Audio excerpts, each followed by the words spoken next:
The views and opinions expressed by John and DJ do not reflect those of any intelligent or rational human being and are solely the property of the Brightside Chat. This show is a proud member of the Nerdy Legion Podcast Network. Get more at nerdylegion.com. Enjoy the show. Hey, welcome back to the Brightside and issue number 166, John. They just, every week they go up. Wow. With words of wisdom like that, where do I go from there? I mean, geez. Seems like just last week it was 165. Yeah, I know. It's amazing, huh? Week after week, we just keep plugging away. Yep. Oh, how do we do it, John? I don't know, huh? You all right? Well, I don't know, yeah. Yeah, you got to talk into the microphone. You had your head I wasn't turned. talking. Oh, okay. All right. Scratching my ear. Oh, okay. Like While dog. you're doing that, why don't I head on into the store so we can have a real conversation? We got a lot to get to, a little reminiscing going on. All right. Gonna have some fun. You ready? Yep. All right.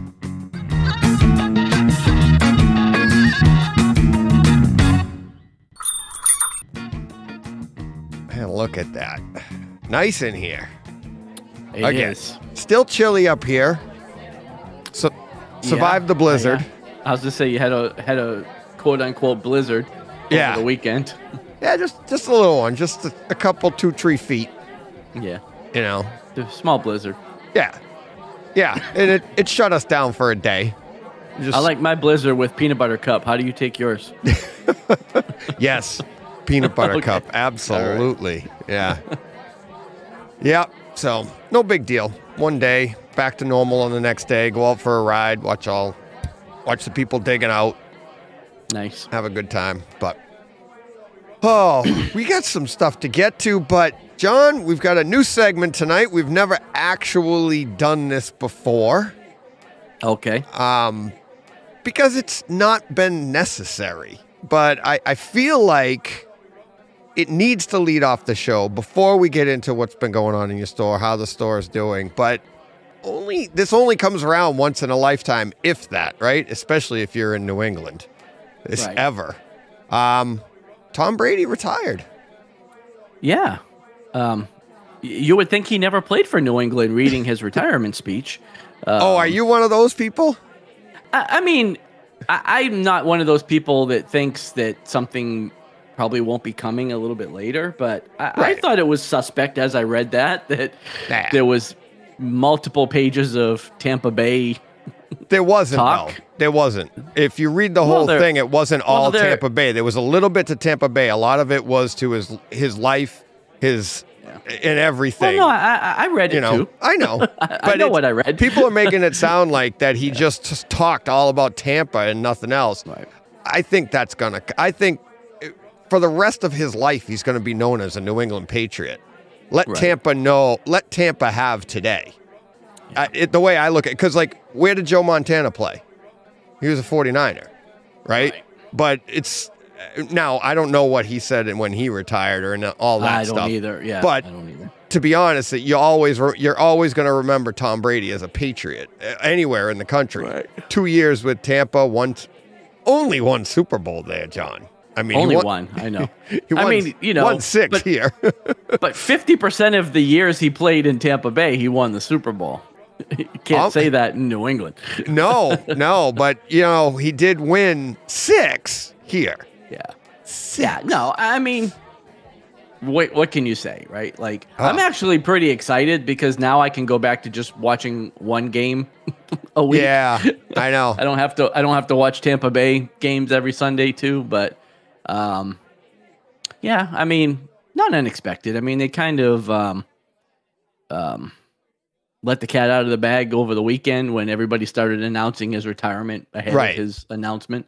But those things always have, a grain of truth to them. So I wasn't surprised. Yeah. To see it. So. Yeah, exactly. And it's then you get all the speculation that, he's really angry that people let it out of the bag before he did. And it's all speculation. Well, it's also, I would almost, if it was me, even if I was planning to retire, I'd play another year. There was that rumor too, right? It's like I was going to retire, but now I'm going to play another year so I can announce my own retirement. Yeah, it's so funny. It's like the talk of him falling off, his talent going off a cliff, and now they did that 6 years ago when he was 38. Well, right, but he was like it never happened. MVP candidate in his final year. So yeah, exactly. I don't think I don't think his skills diminished. I honestly, I believe that he could come back and play another 2 or 3 seasons if he wanted to. I just think, he's probably tired. Yeah. Probably tired of it. Yeah. Or maybe not so much tired of it, but just tired, I mean, you say what you want, and 22 years. Say what you want, and he's in phenomenal shape, but he's still 44, and it's like, it takes a toll. I don't care what kind of shape you're in. It takes a toll on your body, to get beat up like that week after week. Yeah, so, with our years of experience in the NFL, I can relate. I know, right? I can tell you that it takes a toll, It hurts getting up and going to the truck in the morning. Right. I mean, it hurts just watching. Yeah. So what is your fondest memory? What's the first thing you think of when you think of Tom Brady as a New England fan? Now, we'll get to another segment on this that I wanted to talk about too. But what's the first thing that pops in your head? Well, the first Super Bowl, I was back. I was there with my dad. Were you back here? I was. Oh, nice. Yeah, we not because of the Super Bowl. I had no idea. At that time, I wasn't even really following the Pats all that closely. Yeah.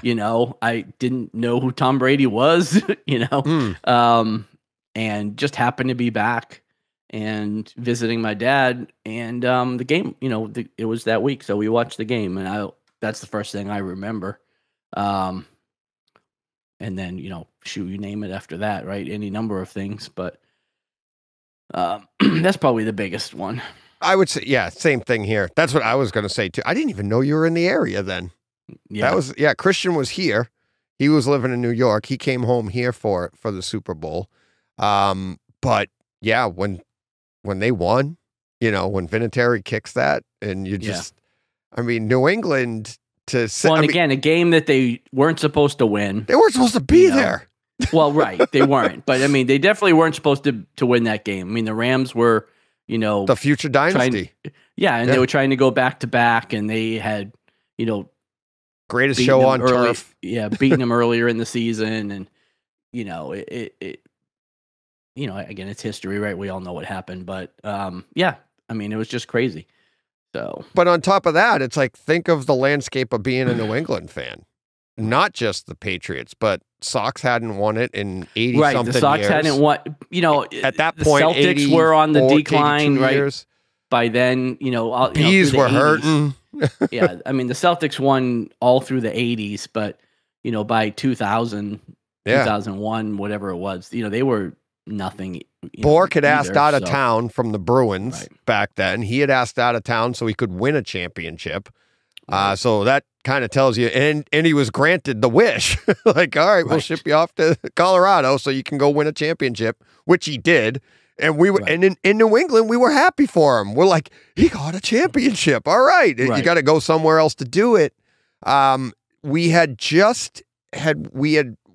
years and years of disappointment of the Red Sox. Right. They were and even the Pats we had Pedro at the time, but we just couldn't get over the hump. In the previous 10, 12 years before that, they had been twice and lost to the Super Bowl. Yeah. So yeah, we didn't have anything going there, and nothing. The Pats had been to the Super Bowl in 97, and then we had the Pete Carroll years. Right. And then the fiasco of Belichick leaving the Jets on a napkin, and that whole thing. And his first year, he was 5-11 with Bledsoe. Bledsoe has $106 million and gets literally almost killed trying to run out of bounds. And in comes Tom Brady. And next thing you know, they win the Super Bowl. And we're all sitting. I had just built my theater. I'm in the back of the theater. We were stunned. I probably had 15 people in a room that seats 5. And the room was just like, we were screaming. We were like, what the? My phone's ringing. My sister's calling me from Arizona. But all of New England was like stunned. I'd say it was stunned silence, but it wasn't. Right. It was no, like, it was stunned loudness. Yeah. It was. And then you're like, all right, and then he gets hurt the next year. They don't make the playoffs. Then they win 2 more. Right. And then New England is off and running. Then the Red Sox start winning. So, I mean, is it fair to say that we have Brady, and I'd give Belichick some credit too, but today's Brady's day, but Brady set all of these franchises on fire to get their, get going. Well, there was no shortage of titles in the next 20 years. You know, I mean, the Red Sox won 3 times, Celtics won at least once. They won, I think, twice in the next. Maybe twice. I think they won 2 more. Course, the Bruins won 1 in 11. And of course, I mean, New England won 6, but went to 9. So, yeah. I was just saying to Joe the other day, I'm like, if you were a kid coming out of college, you would take a career where you lost 3 Super Bowls. Right. And I'm like, and I told him, like, well, yeah, if they would have told you you're gonna go, if you're gonna go 7-3 in the Super Bowl, I'll take it. No, 0-3. If you're gonna have a career in the NFL, but you're gonna go 0-3 in the Super Bowl. All right, I've been to the Super Bowl 3 times, and I'm like, right. This guy 7 more on top of the 3 losses, and I mean, it's amazing. I mean, look at Jim Kelly. He went 4 years in a row, lost 4 years in a row. Right. It's like, and he's a great quarterback. What he did, the numbers that he has. I saw one today about Peyton Manning would have to play another 4.5 years. Right. And go undefeated for another 4.5 years to catch him in wins. Yeah. And but some of those things, again, I'm a New England fan. I'm a big Tommy. Yep. This might surprise you to know, but not everybody across the country likes Brady as much as we do. Oh, I know that. Well, that was the next thing I wanted to get to. I'm a huge Tom Brady fan, but also, like, the records are there, but they're also because he played for 21 years. You know what I mean? Yeah, 22 like, years. If you shrink some of those, like, let's say we stretch Peyton Manning's career out to 22 years. Maybe he doesn't win 7 Super Bowls, but he might have some of those records. Drew Brees, so there's quarterbacks that in the span of when they played probably performed. No, his average wins is still better than Peyton Manning's.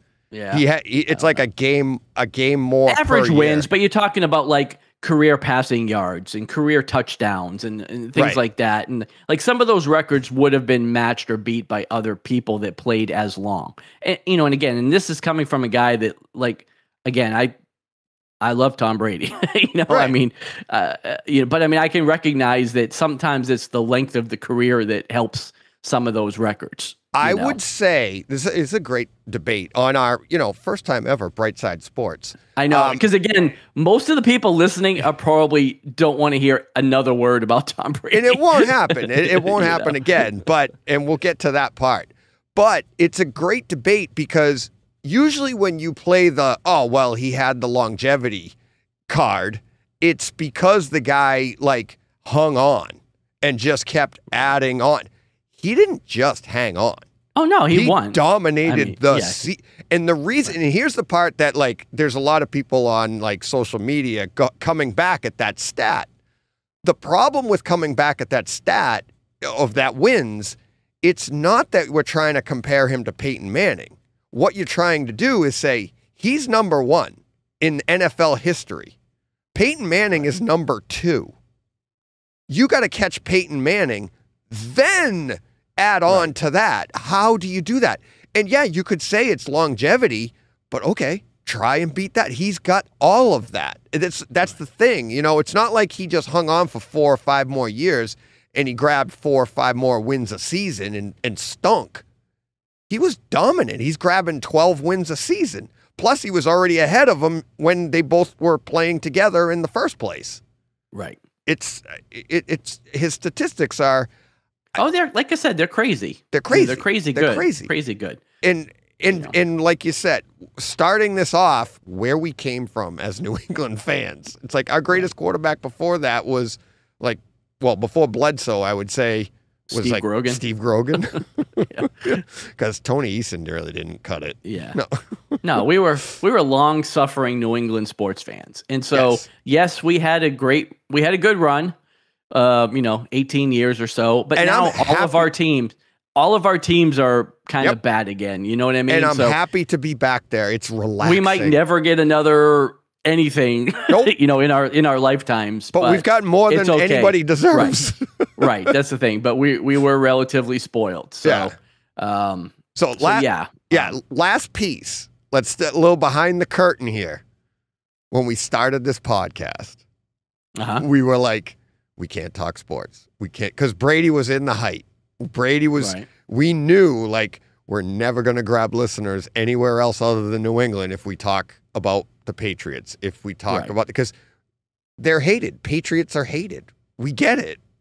But here's what I have to say to that. For all the guys that say that, and the Ralph Garmans and everybody that are like just tired of Tom Brady and can't wait to see him go, tell me that if he played for your team. Oh, they all know that. If Tom Brady was an Eagle for 22 years, Garman would be like crying in his milk because he was retiring. If he was any other team, he would be beloved in that section of the country. Of course, and we'd hate him. Right. It just so happens that we have him. You know what I mean? But for everybody that hates him, tell me that if he played for your team. Personally, I never hated Joe Montana. Oh, I love Joe Montana. I love Joe Montana. I never hated like a Boomer Esiason, John Elway, even what I just said a second ago from the Bills. Manning. I loved Manning too. And I love watching Manning lose. But I love playing against him. I loved everything about that. But you know what's funny is part of me is like, we had such a great run and there was so much tension because if you lose, you just like, you were hurting for days. And I am so done with that. It's like, but yeah, when we started the podcast, we're like, we can't tell people we're Patriots fans. We can't tell people, we can't talk about that. I know, because now I have like no expectation of any sport. None. You know what I mean? None. It's like, I just can watch the game and this Super Bowl coming up, I can't wait for. I'm really excited for both teams to win. I'd love to see both teams with Matthew Stafford winning after being all those years in Detroit. It's like, Detroit's got to be like, what the hell did we do? I think I got to root for the Bengals. I'd love to see the Bengals too, because they lost to the Jets this year. They've been the joke of the league for so long. The only other team that would probably be better would be either the Jets or the Browns. Right. Would be the next closest underdog to win. So, but that's what I'm saying. I can be happy if either team wins. I would honestly say, just like you, I'm pulling for the Bengals because they're the underdog. But I mean, both of these teams are underdogs when you were in the middle of the season, right? Right. Although the Rams had a really good season. No, actually, the Rams were Super Bowl favorites right from the start. Were they really from the beginning of the year? They were, and then they slumped in the middle of the season. In the early season, they were talking about them going all the way, and then they kind of, slumped and weren't sure that they were even going to make it, and then they kind of turned it back on again towards the end. And Cincinnati, I don't know if they were talking about them being contenders, but they were good all year. But I can't imagine there was too many people that can honestly say they expected them to be in the Super Bowl. Yeah. So, but hey, this is a once in a lifetime opportunity, especially if it's your team. People are all over the country are talking about him retiring, and you've got people glomming on social media like stars, like, hey, congratulations, Tom, and all that. And it's like, hey, we're normal guys, and when does like a Gretzky, Montana, Jordan retire from your city, right? Yeah. He didn't retire from here, but he played 20 years of his 22-year career here. And next stop, Hall of Fame. So now that he's been featured on Brightside Chat, of course. Of course. We talked him up. So talked him up. He's got to get in now. Forget Man in the Arena. He has the Brightside Chat. Exactly. You can add that to his resume. So right. Oh, all right. For all you listeners that care about comics and not sports, we did this at the beginning so you could fast forward right past it all. Yeah, exactly. Not at the end where the milk goes. Right. The important stuff. All right. That'll do it for this one and only Brightside Sports. Yeah. I don't even have a sounder for it. All right, John. How's it going this week? How's the store doing, buddy? It's okay. It's okay. Just okay? Just okay. Well, that's not good. Yeah. It's same as last week, you know. It's still a little down, but oh yeah. Yeah, but it's all right. Is that typical for this time of year? Or well, you know, it is kind of a weird time, no? Yeah, it is. You know, early January is usually pretty good, right after Christmas money. And, you know, today's the 1st. So, I mean, I printed off my February reports. And, I mean, I had a pretty strong month overall, even though the last 7 or 8, you know, I mean, 5 or 6 days, 6, 7 days, whatever, weren't that great. It still was a pretty good month. So, you know, February is not known to be the biggest month of the year anyway. So, right. Yeah. Oh, well. But this is a big comic week coming up today. So, Lot of books. Yeah, a lot of books coming out. So I'm hoping nice. It's hoping to have a pretty big week this week. We'll get into that and check out on what we're going to be talking about. But all right, you want to get to some mailbag? We got more this week, John. Awesome. You ready? Yes, I am. All righty, let's get this going here. Nice folding style. Yeah. All right, here we go. First up, we have a new listener, relatively new listener, I guess, on YouTube. Emrys Wilt, AMRYSWYLLT. I don't know how to say that, but Emrys Wilt either. Commented, said, "Just subbed, you guys. You guys just subbed. You guys work too hard to only have 36 subs. I'll try to spread the word." And then he says, I'm 37. I'm just declaring for posterity. So I'm stoked to know that we had 37 subs. Last I knew, we were in the low teens. We were at 36, so. John, and now? Well, we're moving on now. Moving on to the side. All the way to 37. Yeah, last I knew it was like 13, 14, something like that. So we're... Oh, no, we blasted right through the 20s. Right, but last I knew. Oh, right. You didn't know that? I'm sorry. No. I'm sorry, buddy. No problem. No problem. Yeah, it was, what was I going to say? Yeah, we got, I was going to say we work really hard for to have only 36. We really don't. Dang right we do. About time somebody noticed. This has been a 3-year project. Little by little we get to here, so it's no big deal to put a video out along with our audio. So we're happy to do it, and hopefully it gets more exposure, and clearly it did, and we appreciate anybody trying, like Emrys is going to try to spread the word. So thank you very much. Like that. Yeah, thank you. That's awesome. And then he came back with another comment. He says, actually, I do have a question. What is the first appearance of Hellcop? I've tried and just can't find it. John? Well, according to the Google machine, I don't know. I mean, oh really? Like, I tried to check the comic store owner's newsletter to see if it was in there, but it wasn't.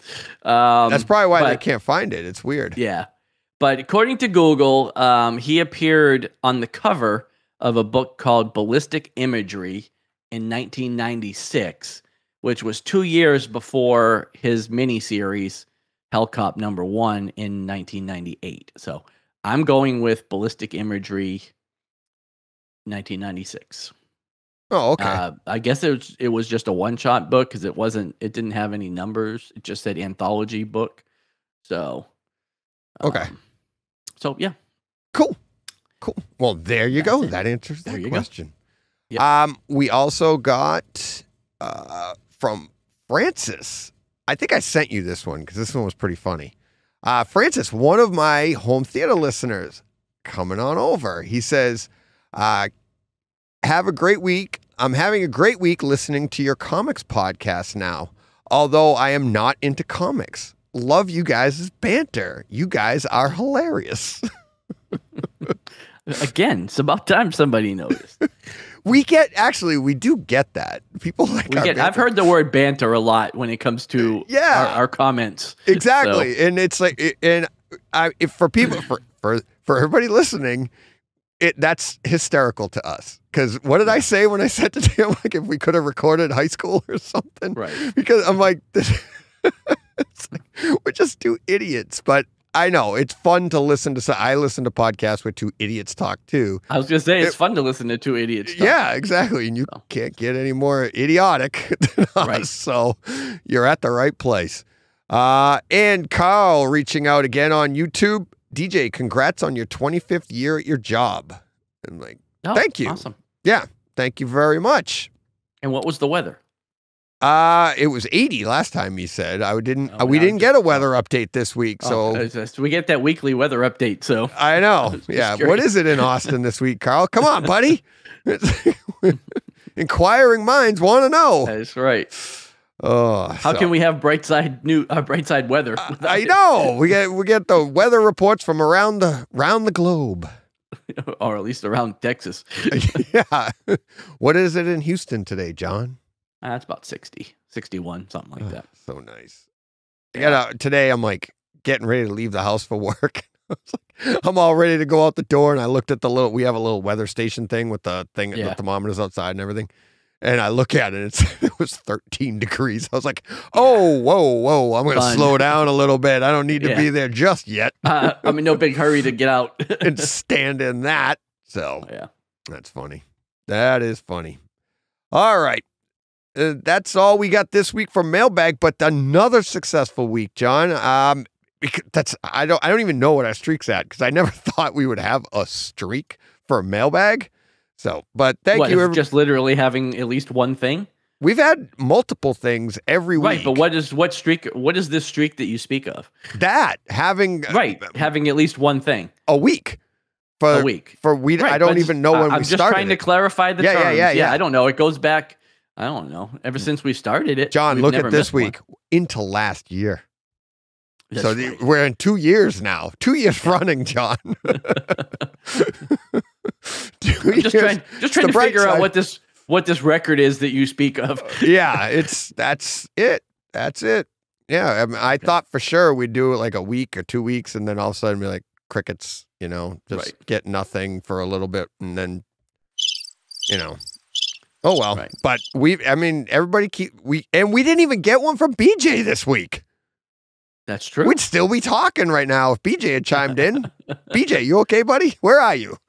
Where are you? I need 2 comments next week. Yeah, exactly. So, all right, let's move it along. We'll move along to this week's news. All right. What do we got, right. John? First up, Percy Jackson and the Olympians. The series is officially moving forward at Disney Plus. Based on a series of books and a couple of movies. I don't know. I enjoyed the movies. I've never read the books. They're kind of tween books. But I thought the movies were kind of decent, level. So, I'm not talking about my intellect, but just that I just don't want to be seen reading it, really.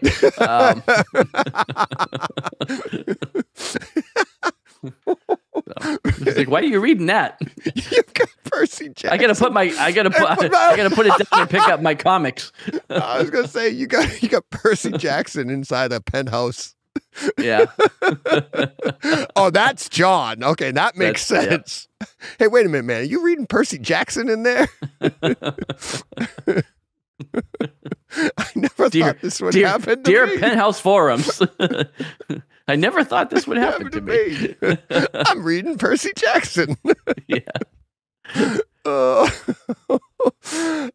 okay. So we are recording our high school days. We are. Yeah, we are. All right. Let's move this along. Maybe Yeah. So James Gunn was on Twitter this week teasing a new Suicide Squad spinoff to appear on HBO Max, which we kind of figured. I mean, we knew he was working on another TV series for HBO Max. Yeah. We weren't sure that it was going to be a spinoff from the Suicide Squad, but apparently they're in early development for that. No character announced as of yet. And also Polka Dot Man. I would like to see Polka Dot Man or Ratcatcher. I love Ratcatcher, yeah. Yeah. Because then you've got the same kind of scenario there with Eagly, and exactly you got the animal and owner relationship, and I don't think you get like a Bloodsport or Harley Quinn. It's too on the nose. Yeah. Well, I mean, not that they're super busy. Both of them have done TV shows before. So, and James Gunn loves a challenge. Right. He loves to take something so obscure and make you go, why am I just finding out about this now? Thinking. It might be that Weasel guy from the beach, you know? Yeah, it could be. So, I don't know that I'd be on board for that. That guy was kind of this. But that's the point. That's what he likes to do. He likes to take something you didn't think you were going to like, and then all of a sudden you're like, this is awesome. Yeah, that might be a little too much CGI though for a series. True. Maybe. True. Yeah. The headline. I could definitely. Well, I was just gonna say I could definitely see like Polka Dot Man or Ratcatcher. Yep. The headline that I grabbed for the video clip was from Deadline, and it says Peacemaker has a really good chance for a season 2 as well. Well, right, I had that. Yeah, I had that. You do have that. As well. Okay. Yeah. Sorry, I didn't mean to steal your thunder. No, it's fine. I was just gonna say that no confirmed renewal, but the fact that it's kind of like the biggest show on streaming right now, is a good sign for a season 2 for that. So, yep, really good. We'll get to that in checkout. Checkout in Real World. Real World. I gotta get my segments right. We got segments, John. Look at us. I know. And 3 years in, you'd think you'd know what they are, but I know. Just say it. Well, hey, I just run the thing here, John. You're the brains behind the operation. Oh, we're really in trouble then. All right. What's up? What's next? Aftershock Comics Dead Day is getting a series order over at Peacock. I read that series. I liked it. So I'd be interested to see what they do with a series there. You read that? I did read it. Yeah. How old is it? Year before last, maybe. It's not super old. Within the last 2 years or so. Maybe 3 years. I give everything like the COVID year because it seemed like everything just stopped for a year. That was a blur and a blend. Like we went from 19 to 21. So maybe maybe 19, maybe 3 years old, but it's pretty new. And yeah, like I said, I enjoyed it. It was 4 or 5 issues, so that's definitely a 1 season deal. They would have to expand the story out somewhere to go multiple seasons, because if I remember right, it was kind of wrapped up, and done with the end of the series. So, but again, writers can write. I'm sure they can figure it out. Yeah. All right. Halo, the series, is set to premiere on March 24th on Paramount Plus. This looks fantastic. So yeah, I'm not I was never a big fan of the game, or not that I was not a fan of it. I just never really played it. Right. But I know Halo has a huge following, and I know a little bit about the property. So I'm definitely looking forward to that. And I think it looks good. I mean, the little tease that I saw looked pretty good. So yeah, it looks really good. I played a little bit of Halo, though I like Half-Life. I played Half-Life for a long time, and then this came out for Xbox, and I was like, oh, let me see what this is like. I played a little bit earlier, like Halo 1 and 2, but I just love the idea of, it looks really good, and it's a good story for making it into a series, so I'm excited for this. Yeah, I played a little with my son, but he played it a lot. Yeah. You know, and so I played a couple times with him, but like I said, he was really into it, and yeah, looks good. Yep. And what do we got? Last but not least, the Red Notice movie from Netflix. The director Rawson Marshall Thurber is set to helm a D&D Dungeons and Dragons TV show. I couldn't tell whether it was actually for Netflix or maybe somewhere else, but again, we had heard a lot that there was that this series was in the works. And now we know who's going to be heading it up. So, again, I thought Red Notice was fun. I don't see a lot of crossover with Dungeons and Dragons necessarily. Right. But, again, writers write, directors direct. So I'm sure he can do it with, different genres. So. Yep. I can't say I'm really looking forward to that one, but I'll give it a shot. I am. I know you are. I know you are. All right. Is that all we have? Yeah, that is it. Yep. All righty. That will get us. Look, we're cooking right along, even after all of our sports talk. I won't mention the name anymore. No. All right, John. Here we go. We come to one of our favorite parts of the week. What did we spend our money on this week? Big fun this week. Yeah, big fun. Went with a couple of mainstream books this week, Marvel and DC. Yep. So the first book was from Marvel. It was Mary Jane and Black Cat, issue number 1. I say issue 1, but this was just a one-shot. These are both one-offs, yeah. They're both one-offs, yeah. And so I'm looking at the synopsis for this, and that is actually not what happened in this book at all. Yeah. Did you read it? Oh, yeah. Are you looking at what it says? Yes. The Black Cat has been kidnapped. And the only person that didn't happen in this book at all. If you're reading the current Amazing Spider-Man run, you'll know that Peter Parker is in the hospital, recovering from some serious injuries. I forget who the villain was, but somebody breaks into his room and basically tells Felicia and Mary Jane that they need to steal something for him. The Hood or something like that was his name. The Red Hood, yeah. The Red Hood, something. Basically, they needed to steal back his hood, and otherwise he was going to kill Peter. It's very trite, really. But he doesn't even know who Peter is. He just thinks he's a random dude in the hospital.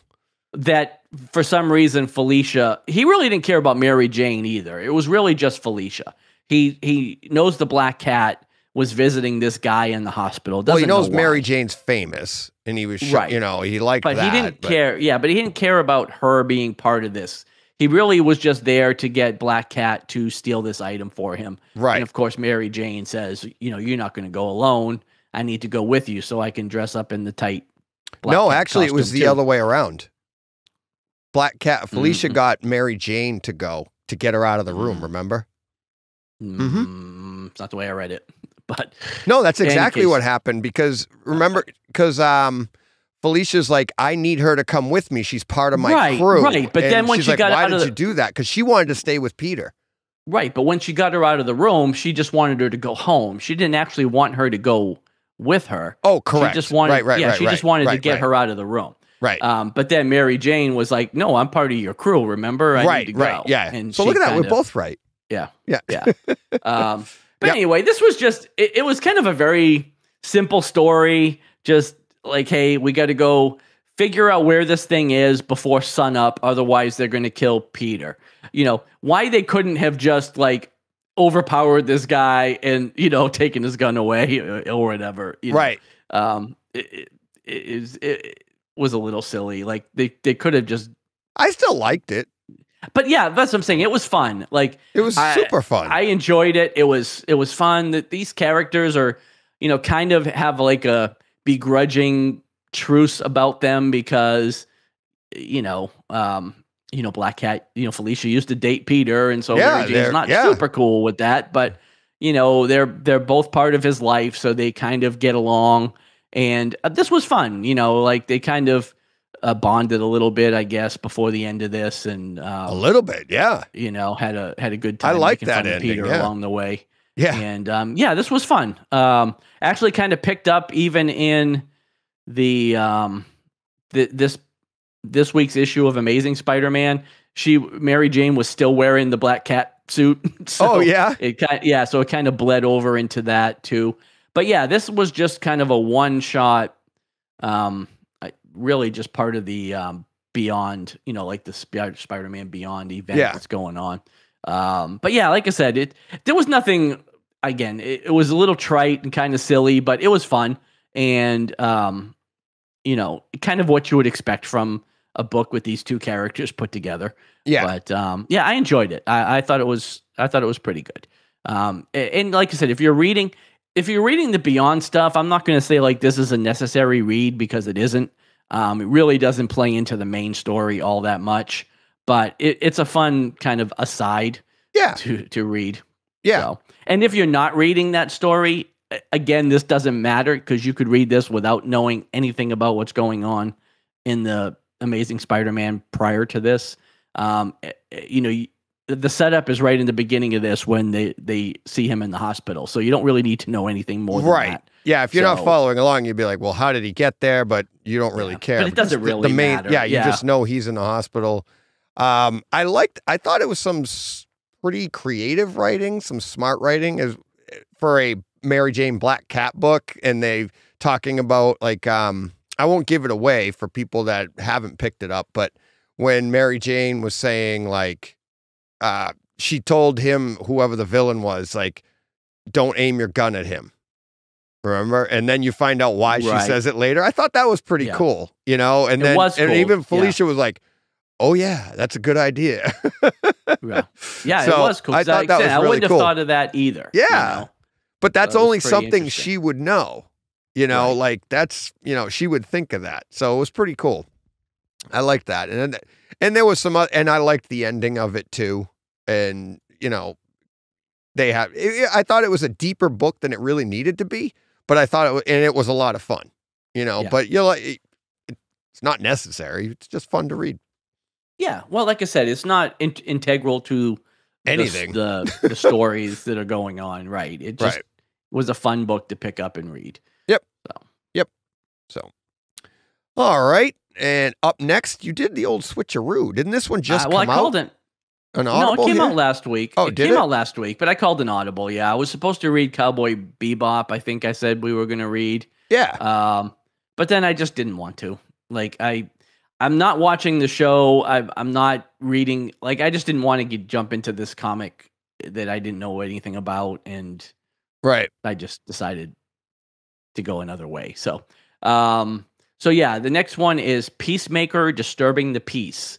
Again, a one shot. This was written by Garth Ennis, had art by Garry Brown. And you know, again, I probably would not have read this if it wasn't for the show that I'm watching, because I probably wouldn't have picked up I don't read Suicide Squad, and I probably wouldn't have picked this up. But the fact that, you know, I'm enjoying the show so much, and also that Garth Ennis wrote it, you know, it's kind of what drove me to this. This could not have been more different than the show, though. Like, a little bit more background and different background than what you're assuming from the show. Yeah. So this is kind of like taking place before he becomes Peacemaker. You know, he's in the military, and you know, has kind of gone through the ranks of the different, all the different levels, like the Rangers and they say all it too. That stuff. And it's basically just him sitting on a park bench talking with this psychiatrist, like a psychiatrist, who's kind of trying to get, you know, some of his. Well, she's like assessing him for something, right? Like she's trying to do a profile on him, and it kind of turns out that he's really the one doing a profile on her. But and it just recounts a lot of his past, like his childhood to his military service, special forces, and what kind of drives him to do what he does. but much more serious take on the character than anything you get in, like from James Gunn. Yeah. And yeah, I thought this was really good. I enjoyed too. it. Yeah. It was a little disappointed that this wasn't actually going anywhere. That this was just it. Yeah.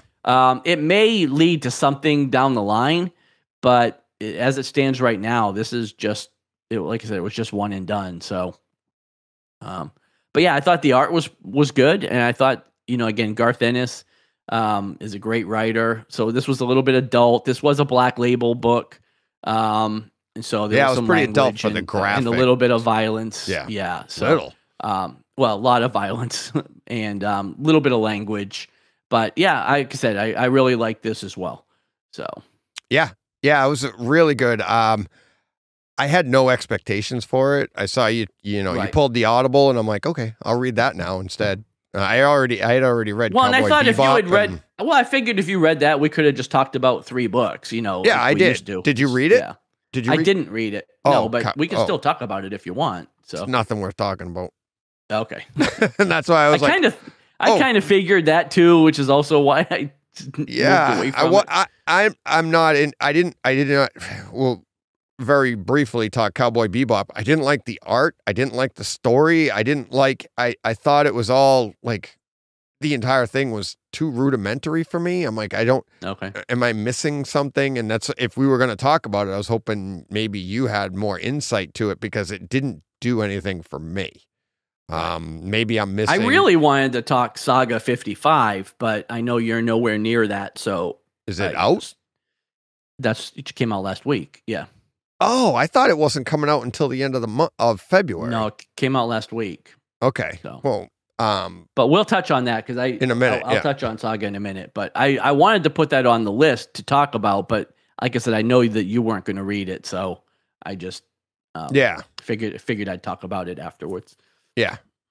But yeah, no. So yeah, I really enjoyed that Peacemaker.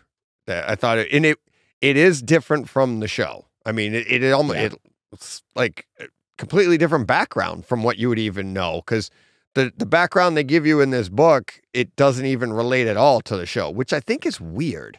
It is weird, right? Because he was. It's supposed to be a tie-in to the show. It even says it right in the outline. It says it at the beginning of the book. It's like, right, but in this book, his dad wasn't the White Dragon or whatever he is. Yeah. And, he parents were dead, and he was with some rando people that he hooked up with. And, yeah, it was weird. I mean, but even like both what ways happened with all sketchy background, but. Well, right, but even what happened with those people that you find out as you're reading it, it was just really interesting. Yeah. So. Oh, yeah. Yeah, it is really interesting. And then his smarts and how he's manipulating the situation was really, really good. So, yeah really enjoyed it. And as a one-shot, you can't really go wrong. It's a pretty good book. But yes, do you want to let's get to what's coming up next week, unless you pull an audible, but well, I don't usually. But, I know you don't. I'm just busting. That's part of our banter, John. I know. I just for some reason just really didn't want to read that book. So no, I can attest. Yeah. Next week we're going to read a book called New Masters and Primos. Both #1 issues, of course. Primos is from AWA. I'm looking forward to that because I believe New Masters is Image. So, yes, it is. But yeah, Primos, again, AWA. I'm definitely looking forward to reading that. And I will read both of these books, so we'll definitely talk about both of them. Believe it when I see it. Yeah. What do you know about New Masters? Is it anything about golf? Much. No, not much. Not the Masters. Okay. Yeah, not the Masters. I just know it's an image book, #1. So yeah, and the cover for Primos looks pretty good too. The one I have up is the Spanish edition. So oh really? Yeah, I don't know why Primos I grabbed that Spanish. one, but yeah, Primo. Yeah, but I don't know. Hopefully I get the English edition because I can't read Spanish. Nothing worse than subtitled comics. Exactly. I don't even know how that would work, but it's like all these, you can't even see the art. Right. You have to put on the 3D glasses and it exactly changes it to English. All right. What else did you read there, buddy? Gunslinger Spawn, number 4. Oh, I didn't get to that one yet. No? I'll tell you why. I am not reading anything else, and we can get right to it. I am knee deep in Saga. I'm loving it. Okay. I am plowing through it as fast as I can, which is it's a lot of books. I mean, I'm about halfway through. I should be caught up by next week. I should be. Let me well, I was going to get to Saga, but you jumped. Yeah, let's get to. Oh, let's me, fly through everything else. I read Devil's Reign. I just wanted to fly through Gunslinger Spawn real quick. Okay. It was the best issue so far. I mean, it was great. Yeah, really. I think it was great. The art was fantastic. Brett Booth's art is really incredible, and definitely a great book. So, and there's only 4 issues, so saying it's the best of the bunch isn't exactly like high praise. Yeah. But considering I liked the first 3 already, this was better than all of them. Really? So yeah, it's really good. And I know you will get to it. Oh yeah. So it's not like I'm going to talk you into reading it, but when you read it, you'll see it's really good. And then, so before we talk a little Saga, you can go over the other ones that you read. I think it was, what else did I read? What'd you say? Devil's Reign? Cowboy Bebop, Devil's Reign. Devil's Reign was good. I had read Robin last week. I told you about that. I did read Robin as well. Okay. Yeah, that was good. More books in that than I thought, because it's still going. I thought it was, it might just be an ongoing series. We keep saying maybe it's that was 8, a great maybe ending. It's 10, maybe it's 12, but it just keeps going. So it might just be an ongoing series at this point. Yeah. But it's still really good. Yeah, I enjoyed it. Yeah, that was really good. I didn't get to Batman this week, but to be honest with you, I'm not disappointed yet. I will get to it, but you know, like we've talked week after week about how it's kind of been like I mean, I think the last one there was an uptick there, but it's still not. You know, my anticipation for it isn't like what I have for Nightwing. So yeah. All right. So Saga. So it sounds like where I was last week is probably where you are right now. Like when we did the show last week, I was on issue like 26 or 27 of my second read through.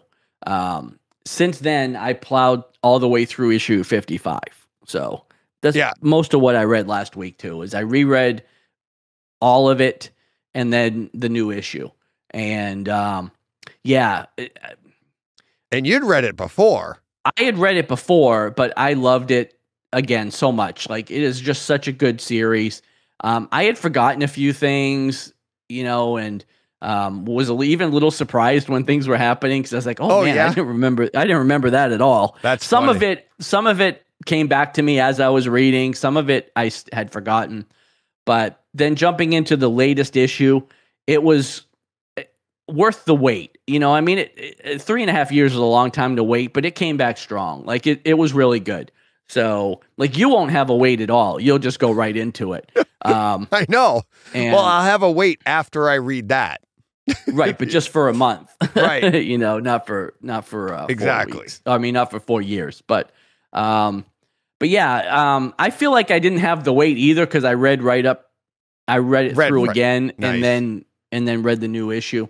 But yeah, like I said, it's such a good series. Like I said, I'm glad you're kind of going through it because it's just really good. Yeah, and, it is. It's really good. Like I said, I'm about halfway through it. I bought all the volumes, and I'm just plowing through it. I can't stop reading it. Jen and I'll sit there. I'm like, oh, just put on whatever you want, and I'll just be like, read. Just be reading Saga. Read. And she's like, oh, I haven't even read Ready Player 2. I'm just reading Saga. Yeah.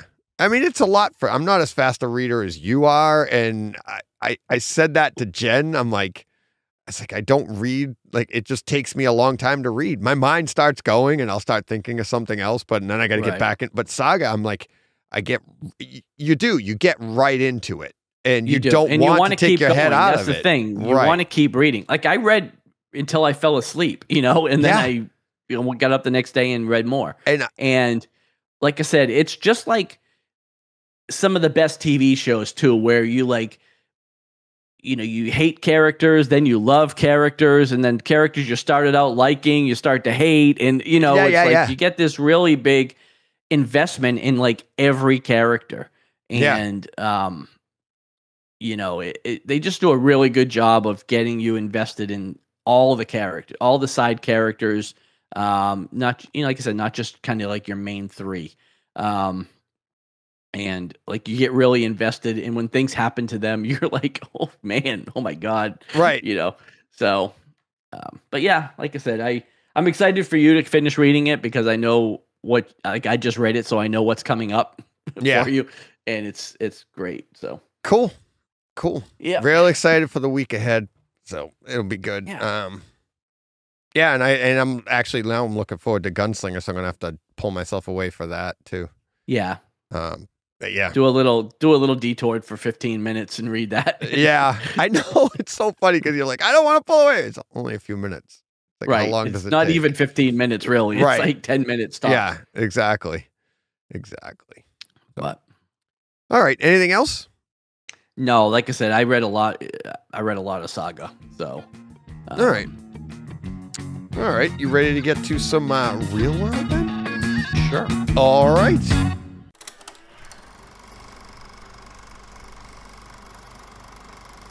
What did you watch this week? Anything good? So, well, a few things. I started out by watching episode 1 of season 3 of The Mandalorian. That was on Wednesday. John, and I'll say this: I seriously, if I had the time, I was going to open this show with TLDR. Yeah, and be like, did they talk about it? No. But I thought that was the closest, like, to make the joke, like run like TLDR's opening and everything, and have them just start talking and just be like, that's basically what happened. It's like, I'm not saying we gave Dr. Joe his start, but he was on our show, right? And frequently. Yeah. And now he has his own show. Congratulations to him. I listened to him, love the guy. Just talked to him today, as a matter of fact. And but I thought that would have been the closest thing. Like, hey, John and I are taking the week off, and we're just going to run a TLDR episode. Right. Because that's basically what The Mandalorian did. It was like we're not getting good ratings here, so let's just throw in. We've got this one coming up in December. Let's run it now. Yeah, I know we'll talk a little bit Book of Boba Fett later, but I had to throw that joke in there. I was like, that is the. I mean, Book of Boba Fett. I don't know if that makes it. Let's just talk it now. Well, we might as well. Yeah, we might as well. I don't know if that episode makes the season better or actually points out that the season isn't very good. Well, it's telling that the best episode of the season of the Book of Boba Fett didn't feature Boba Fett in it. Or the Boba Fett story. It seemed a really odd flex to have an entire Mandalorian episode, because it wasn't just like Mando shows up in the Book of Boba Fett. Like, this was literally like chapter 17 of The Mandalorian. Like, this actually, if you watch the first 2 seasons of The Mandalorian and skip this show for some reason, and then start Mandalorian season 3, you're going to be confused, because this actually advanced his story significantly. It changed fundamentally. Like, I don't even know if they can call it The Mandalorian next season, because technically he isn't one anymore. So, that too, They really changed his story significantly in a show that wasn't his own show. And I was just like, this is the most bizarre thing. You've got 7 episodes of the Book of Boba Fett, and you take a whole episode out for another character. Yes, it was great, but it seemed odd to me that they did that. It would have been better. I'm not kidding you. I feel like it did a disservice to the Book of Boba Fett. It did. I feel like really did. I feel like it, because it points to the fact that the Book of Boba Fett isn't very good. Right. And there was more Boba Fett in the Mandalorian episodes that had Boba Fett in them. Right. It's like, this felt like it should have been, like, I don't know, like maybe a special in April. a little Mandalorian teaser, and we would have flipped over it. And like there was time. Now. There was time to work a little Boba Fett into the show if they wanted to, because we got like 5 whole minutes of him limping in the beginning and at least 10 minutes of building the ship at the end. So you could have squeezed 10 or 15 minutes of Boba Fett into it if you wanted to. Oh, yeah. You know? What I thought was funny is like when they opened the show and those doors open, we're going, I mean, it's all over the place. Spoilers. Right. Mandalorian's in it. Point. The doors open. Joe goes, that was quick. Yeah. Because you thought, you're like, but now knowing what the whole show was, you're like, well, yeah, it had to be quick. The whole show's him. Right. Right? You're like, I mean, that is very, very surprising. The only thing that struck me about it was, you know, again, thinking about being too close to real world and not futuristic. Like, so they're in the meat packing plant, right? On Tatooine. And I get it. Like, they have to eat, right? Like, yeah. I'm sure there's a meat industry on Tatooine, right? But the fact that the plant had those like plastic strips hanging from the door to go into the refrigerated thing, I was like, they wouldn't have come up with something more futuristic in Star Wars than those pieces of plastic hanging on the doors. Hey, a great idea is a great idea, John. Did somebody fly to Earth and like it spans time, spans universes. So I was kind of like, well, you think they would have had something a little bit more Star Wars there, but I don't know. Johnisms. Things I see when I'm watching. I know. And then somebody said too, I don't know if this is the case, but that like the part that the Jawas brought back when they were building the ship, like that long rod. Yes, that was the rod from the specific name for. Yeah, they're saying that's the rod from the trash compactor. Well, we don't know for sure. We don't know, but I think it's a nod to that. Yeah, nobody has. Joe and I said it right away. Said that. Yeah, but it definitely looked like it. I was like, that looks just like the thing from the trash compactor. Right. And now and then it's the little droid, in the video game. Is in the video game. Yeah. Yeah. Joe, I'm playing that game. Oh, are you? I was like, oh, that guy is in the video game. Yeah. Joe pointed that out to me right away. He's like, that guy, and then he pulls it up on his phone. He's like, here he is. Yeah, and, like BD1 or something like that. It's like he's from and then the R5 was there. I want to know if that's the exact ship that Anakin jumped in. Because again, you could see the writing on the side. Yeah, somebody said that it was, but we don't know for sure. I know it's the model. I don't know if it's the exact one. The only thing I thought about that too is that, like, that doesn't seem like a practical ship for a bounty hunter. Because, like, no, it's not. Where are you putting your bounty? Yeah, you know, like if you capture anybody. Well, he's out of the bounty hunting business, isn't he? Well, he opened the episode doing a bounty. Yeah, true. Although that was more to get information on where the where the Mandalorians were hiding. But to be fair, he didn't want it, and he still doesn't really want it. It's just what he's and it flies. I mean, I know it flies. I mean, fast. That's when I say flies. But it's not the most practical. Like, there's no room on there for a carbon freezing chamber. And, but they took where the R2 unit goes and made a Grogu seat.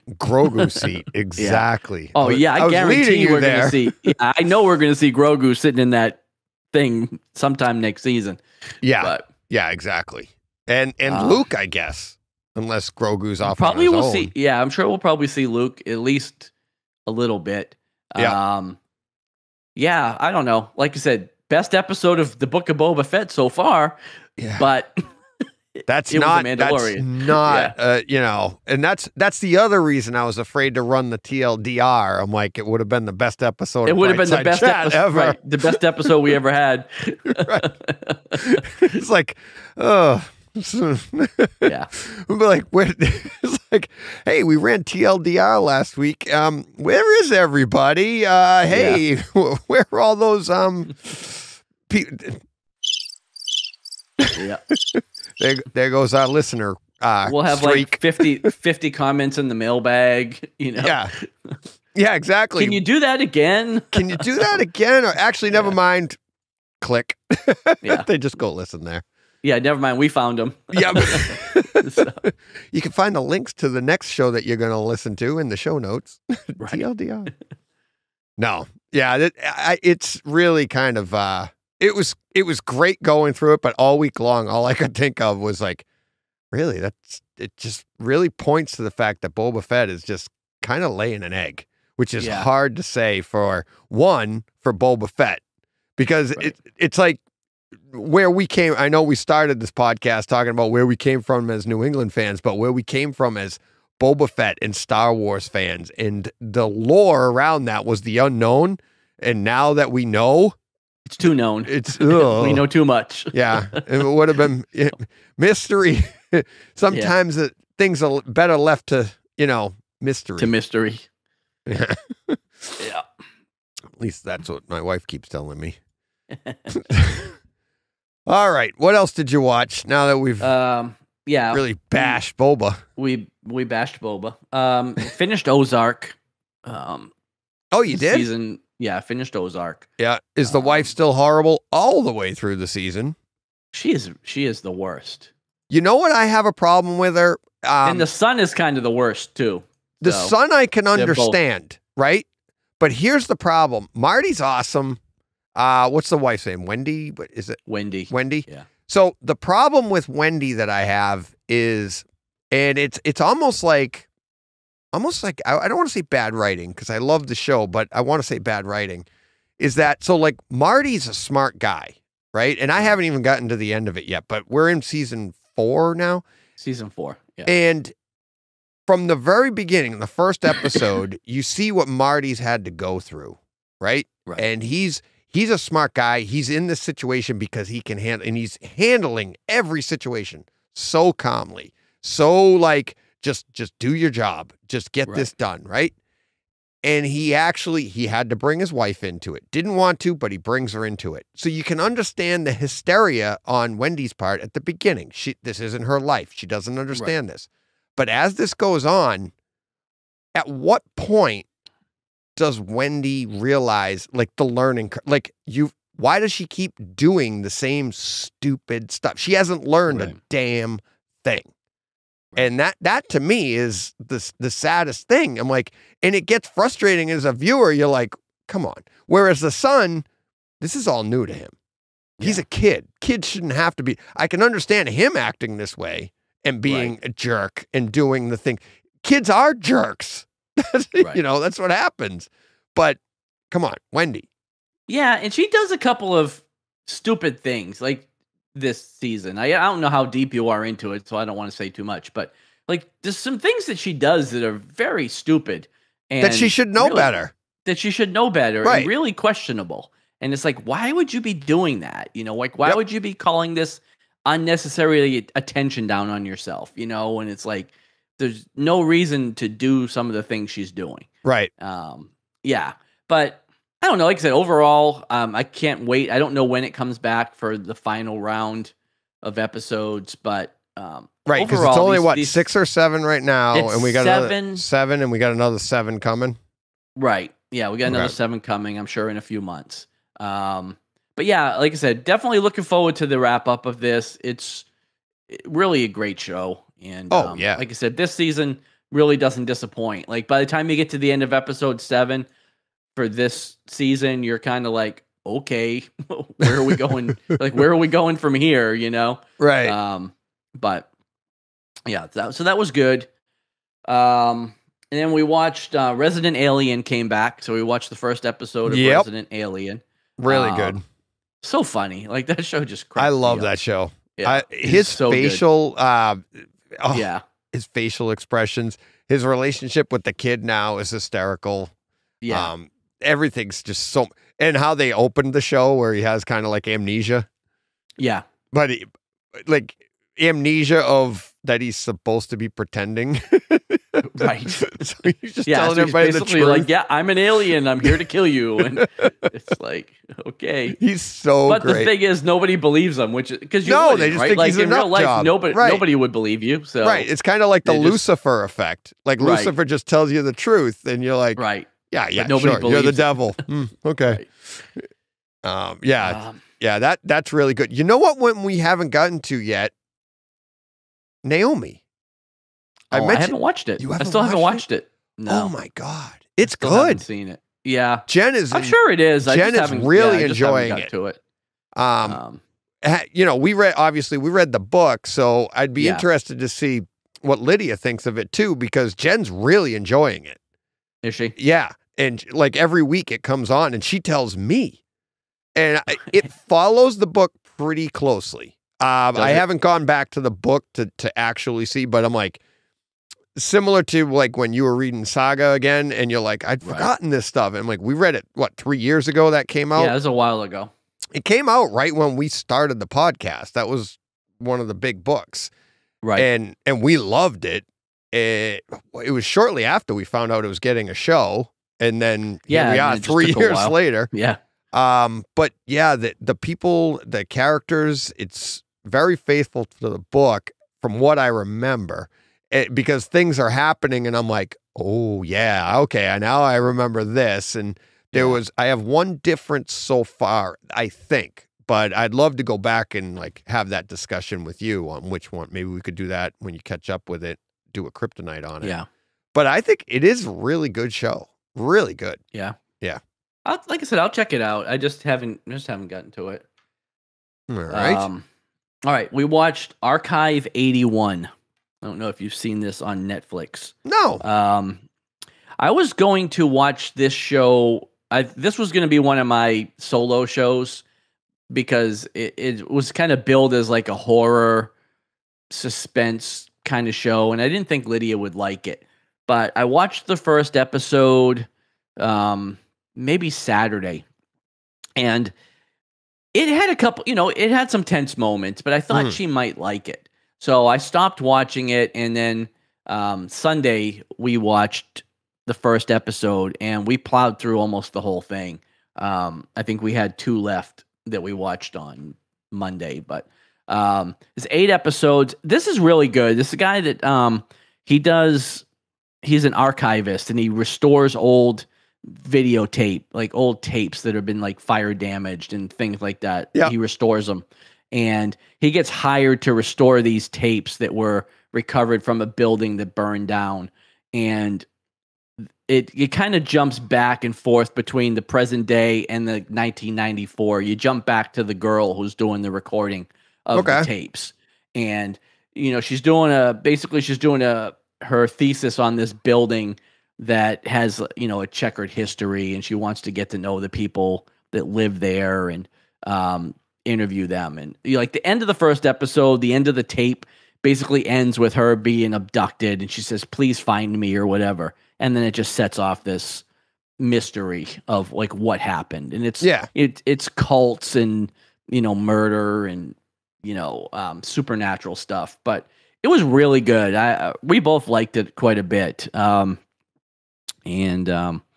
I think you and Jen would like it. It's not, at the end of the day, it's not very horror at all.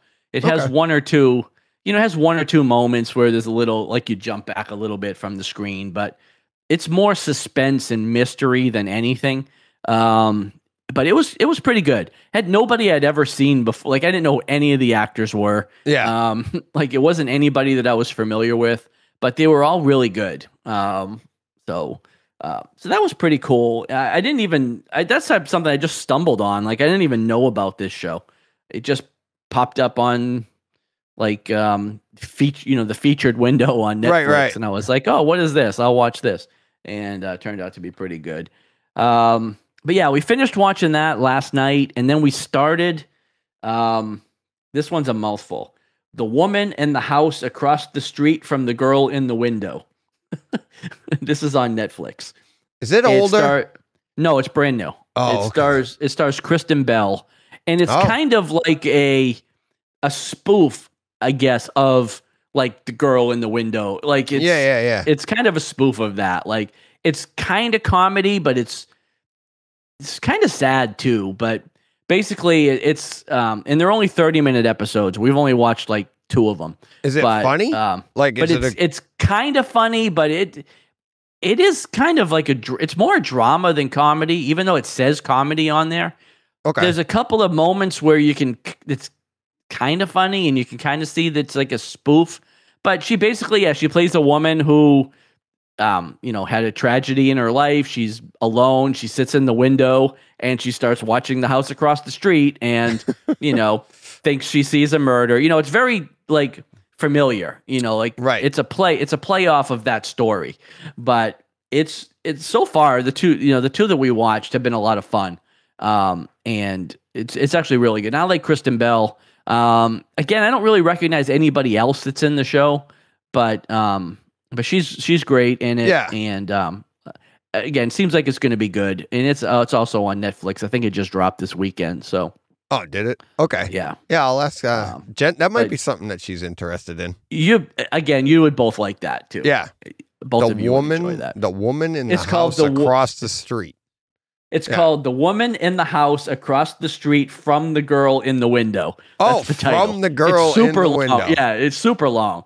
But like I said, you can tell it's a kind of a spoof title on that genre of stuff. But that like I said, so far it started out good.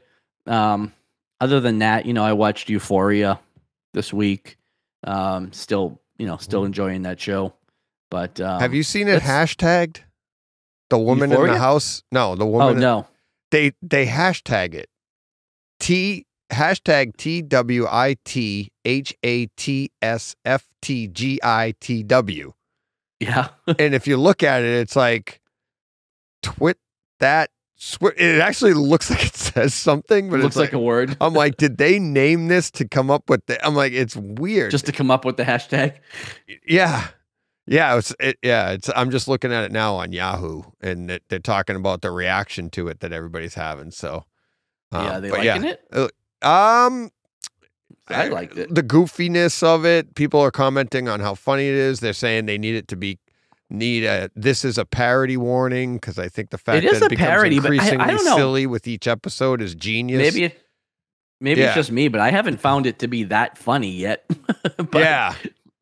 Well, more it's like sad than anything, Is it anything like just your description off of it and what I'm reading here reminds me of that one that we watched that was like that Larry is a jerk or like remember the Kevin You're talking about Kevin can F himself? Kevin can F himself, that one. Where that one was like it was serious, but that you had it was a very creative way of doing it because half the show was really crappy. Right. But then the other half was the serious story that was going on.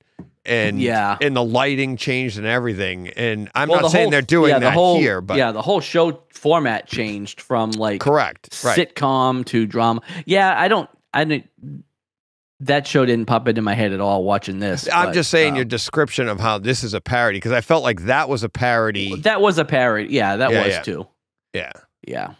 Again, and like I said, we're kind of early on, so maybe it gets sillier and funnier as it goes. Yeah. But so far, what we've watched, it's a half hour. That's easy. Yeah, they're super viewing. easy to digest. Yeah. Yeah.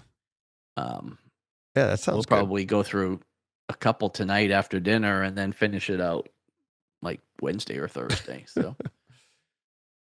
All right. mean, it's only a total of 4. It's only a total of the Snyder cut. So it's not like was it 8 episodes at a half hour each? It's 8. Yeah, it's 8 episodes. Yeah, so. There you go. Broken up into 8 parts. Yeah. So there you go. 8 chapters. Yep. What else? Anything else? Nope, that's it. All right. Quickly for me, we're still chugging away on Euphoria when we get a chance. Mayor of Kingstown, same thing. And I am 1 episode away from finishing For All Mankind season 2. Okay. I would be done with it, but I couldn't resist. I started The Expanse. I started back in on the, I started with, I actually went back and watched episode 1 of season 2. And I'm like halfway done with season 2 now. Okay. But I'm kind of going back and forth with my other, what do I call it? My solo viewing, if you will. Right. So I'm I want to finish For All Mankind, but I don't. Because I know season 3 is coming. It is. They're speculating it could be anytime this spring. They're done. They filmed they're done filming. They wrapped filming, I think, back in September or something like that. So, okay. Yeah, they've been speculating that it's going to be, early 2022 for that. So I'm kind of excited for that. And that's like, you don't want to finish it and then and then left hanging when I know I'm already, the second to last episode leaves you kind of hanging anyways, but I did get back into the Expanse and I'm, loving that. And I'm probably when I'm done with Saga, I'll just go right back to cause that's the thing is in the morning, I'm like, now you're reading and yeah, well, I try to read every morning, but what I do is I'll watch a show and then I'll read a little bit while my truck's warming up and then I'll leave. But now I'm just like, I'll just read. Yeah. So, but yeah, but I have stayed up to watch some episodes of The Expanse too. It'd be like, instead of going to bed, I'll just be like, I'll just go watch that. So yeah, actually, I'm enjoying it. I understand what you said before. Like you got to get through season 1 and it's, more world building and understanding. It's world building because it's more about the proto molecule and all that stuff. But that starts to fade as the show goes on and it becomes like about other things. Right. So yep. Enjoying that a lot. And, we're still watching American Auto. I know it's NBC Peacock. Well, again, it's on I've saved it. I just haven't have you? to it. Yeah. Yeah. I want you. It's so funny. It's so funny. But that and of course Ozark, Peacemaker. Peacemaker. Yeah, we haven't talked about that. I'm actually one behind. Kind of enjoying being one behind too, to be honest with you. I'm at episode 4. Dark. Okay. It gets dark, but I've heard that it gets. I heard it gets episode 5 is an uptick in levity. But I kind of, I guess, yeah. I like what they're doing though, because it's a fun show, but at the same time, they're taking on that, a topic that's really tough, with the child abuse or whatever. Right. And they're putting it in a way that you're like, you don't even realize you do it because you're like, this is Peacemaker. This is supposed to be a goof. This guy's supposed to be, and you're like, man. And it's throughout the series too, throughout the characters, I should say. And Vigilante's awesome. He is, yeah. That scene when he goes into the prison and sits down at the table, I don't want to give it away, but the dialogue that they wrote for him there, I know, but the dialogue that they wrote for him there is just spectacular. Yeah. I just love that. It's like, oh, you want to go first? Yeah. And the things he says, I couldn't even repeat here if I wanted to. Well, I could, but I don't want to. You could. You'd be bleeping it out. Yeah, on this podcast. But yeah, it's great show. I super creative.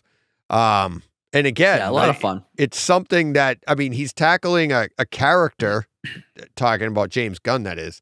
He's tackling a character that's little known.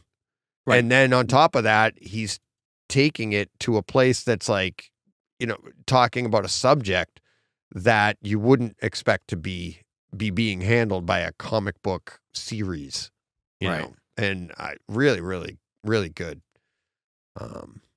So that's it for me this week. Yeah. Anything else? I don't think so. Wow. Look at that. Tidy. Jesus. Under an hour and a half, John. They're getting shorter and shorter. Shorter and shorter. Nice. You got to watch more stuff, man. Oh, I did watch The Day After Tomorrow for this week's home theater podcast on Blu-ray. Yeah, really good. I watch that one like every year. In the middle of it, Jen and I watched it in the middle of the storm. Yeah. I was like, you want to watch Day? Well, it's a Roland Emmerich film, and Roland Emmerich has Moonfall coming out on Friday. So I was like, hey, I'll tie that in. That's pretty cool because I love the Roland Emmerich films, and the special effects, the doomsday scenarios, disaster porn, So in Day After Tomorrow, usually if you're stuck in the house during a blizzard or any kind of snowstorm, it's a fun movie to put on and just, that's what I did. Yeah. And we really enjoyed it. We had fun with it. And then I had to go outside and shovel. Nice. So I felt like I was there. Yeah. But it's only on Blu-ray. That needs a 4K restoration, in my opinion. But Yeah. hey, I'll probably get there eventually. I think it's from 2004.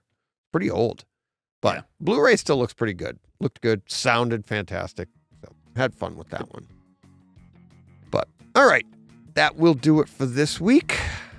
We will be back next week. But if you would like to help us keep our mailbag streak alive, you can reach us at brightside_chat, or you can, on Twitter, or you can tweet at John specifically, exclusively at Arkham Comics with an X. And if you do that, he will be happy to forward them on to keep our streak alive. Right, John? I will. Don't keep it to yourself and be like, ha, we failed. So it was, who was I talking to about that? I don't know. Or you can email us at thebrightsidechat@gmail.com, or you can leave questions and comments on YouTube like two of our 37 viewers are doing. So let's ramp that up too. Right. Let's get that up to 38 next week. Maybe we can crack into the 40s. That'd be awesome. John, I mean, it's been a long time coming, but, you know. Well, we're moving on now. Moving on to the east side. All right. We'll be back next week. All right. Take care, everyone. Oh, I forgot. Where's the music? Let's try that again. Oh, no. All right. With that, that'll be it. Have a great week, everybody. Take care, everyone.